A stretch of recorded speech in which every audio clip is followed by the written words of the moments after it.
championships have been decided here over the past few years, and hopefully another one will be decided here.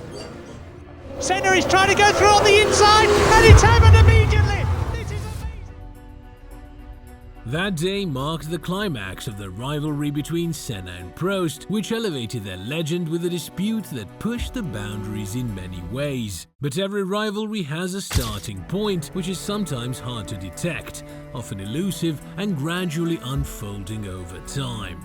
The first encounter between Senna and Prost occurred at the Nürburgring circuit in 1984, which was reopening its doors after Niki Lauda's accident. Mercedes organized a streetcar race for both active and retired drivers. Coincidentally, both drivers found themselves at the airport before, later meeting on the track. Senna, who made his Formula One debut that year, won the race after an exhibition, following an incident with Prost in which he forced him off the track, resulting in contact with another car. This exhibition race firmly placed Senna on the radar as one of the most promising young talents in the category. The second clash between Senna and Prost occurred that same year at the Monaco Grand Prix. In a season where Prost battled for the championship with Lauda, Senna pushed the limits of his modest Toleman to showcase his prowess to the world. Amidst a storm battering the streets of the Principality, Senna outshone everyone else, charging from 13th to 2nd position in less than 30 laps, relentlessly closing in on race leader Prost before race officials decided to halt the race.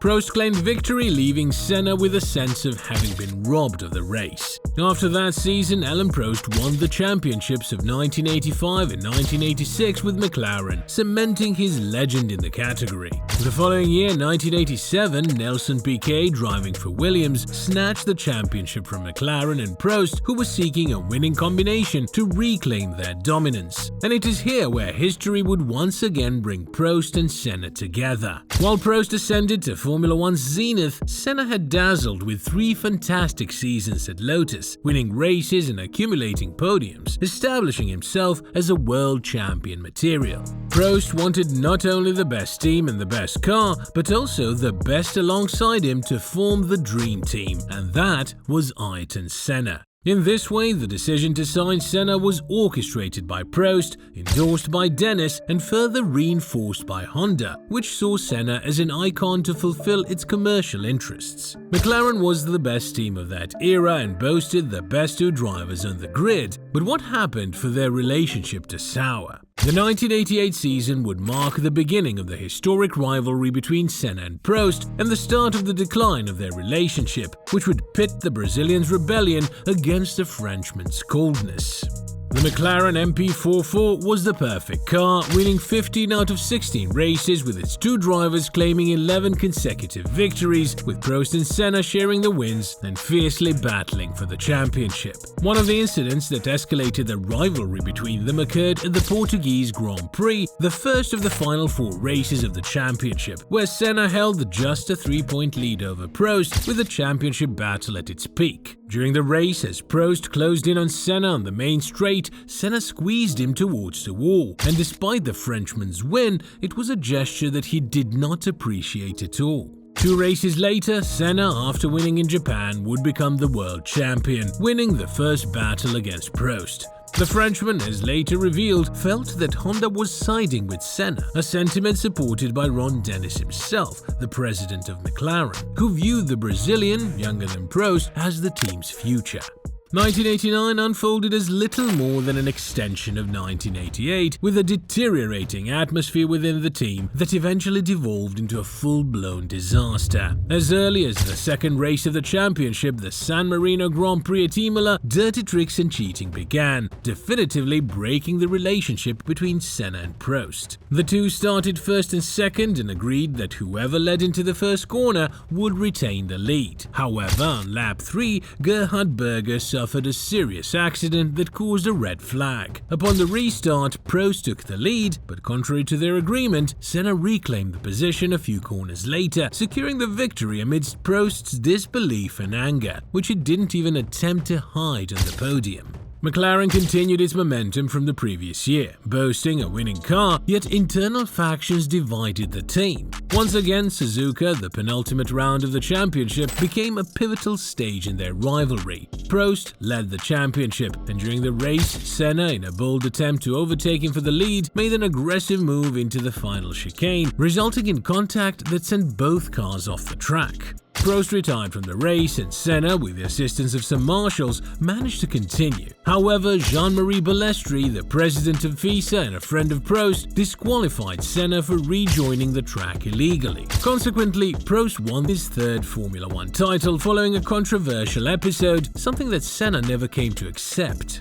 In this way, amidst a deadlock at McLaren where both drivers had claimed a title, a fractured relationship, and an increasingly unwelcoming environment, Prost, unable to bear it any further, made the decision to join Ferrari in 1990. Nevertheless, the rivalry between them was far from concluded. There remained a chapter yet unwritten, where the rivalry would reach its zenith. The two drivers, now in different teams, continued to fight for the championship, with Suzuka, the penultimate race of the year, a round that would always be remembered as the most heated race in F1 history. Senna led the championship by 9 points ahead of his arch-rival, and with 6 victories compared to Prost's 5, he had everything in his favour to win the championship. He only needed to finish 6th, or for the Frenchman not to win. That weekend was not only marked by what happened a year earlier at the same place, but also by other factors that made that Grand Prix especially tense. Right from the start, there was a significant dispute between McLaren and FISA. During the Wednesday of race week, Senna and Ron Dennis requested a change in the position of the pole position, a spot Senna had secured in both 1988 and 1989. The reason behind this request was the pole's location on the right side of the track, outside the racing line. This placement gave the driver starting second an advantage with better traction. Consequently, Senna had lost the lead in the previous 2 years, although in 1988 it was due to Senna's car stalling. The officials deliberated on the request, but ultimately denied the change.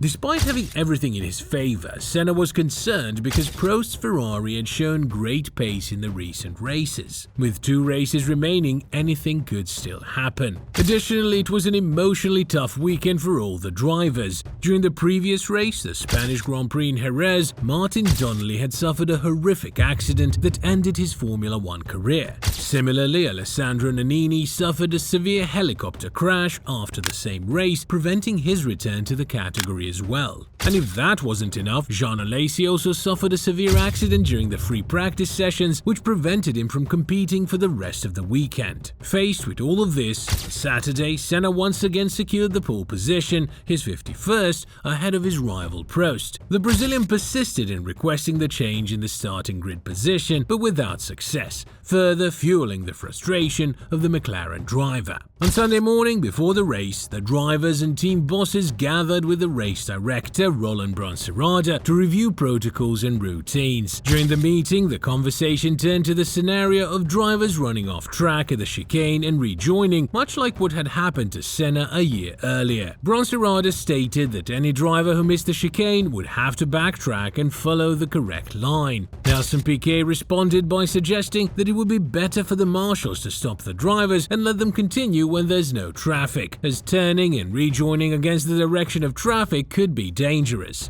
All the drivers agreed with this approach. Witnessing the scene with astonishment, Senna erupted, demanding the return of his 1989 title before storming out of the room in a fit of rage. After that moment, Senna, feeling that he had the entire FISA against him, thought, analyzed, and decided how to exact revenge through an action that he was determined to execute, one that would go down in the annals of motorsport history. Once the lights went out, the excitement vanished. As expected, Prost got off to a better start and took the lead before the first corner. Prost was on the outside, slightly easing off the throttle to take the fast right-hand turn when suddenly a collision prevented him from taking the line he had secured many meters earlier. The McLaren of Senna had just collided with Prost's Ferrari, which had not yielded an inch in the first corner, and furious about everything that had happened, he wanted to exact revenge. Both cars went straight off the track, crashing into the barriers and ending up in the gravel trap.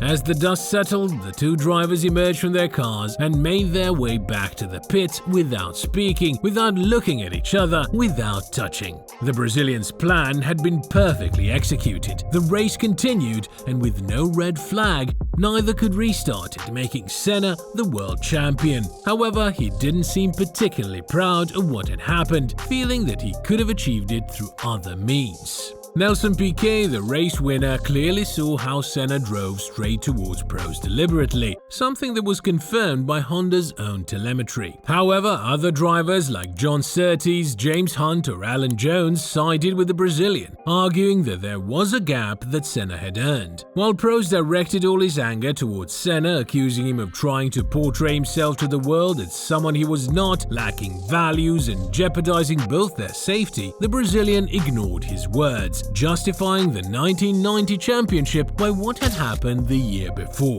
Suspicions about the intentionality of Senna's maneuver grew, and there was doubt about whether Balestri would take any action, although ultimately he did nothing as he lacked grounds. In the following race, Senna had the famous interview with Jackie Stewart, in which the Brazilian defended the need to go for a gap. If you no longer go for a gap that exists, you're no longer a racing driver. The following year, the Brazilian clinched his third title, and with Balestri out of the picture, he confessed that what happened in Suzuka in 1990 was premeditated. He admitted that he had planned to go all out for Prost in that first corner if the Frenchman were to be ahead, driven by his anger and his desire to win above all else, without caring about his own life or anyone else's. However, the two drivers would reconcile years later, with the Brazilian confessing to the Frenchman that he didn't have the same motivation fighting with the rest of the drivers as he did with him. That day in Suzuka was the day when two of Formula One's greatest heroes starred in the most heated race in F1 history. And just like there will never be another rivalry like this again, there will also never be another Senna. Click here to find out why.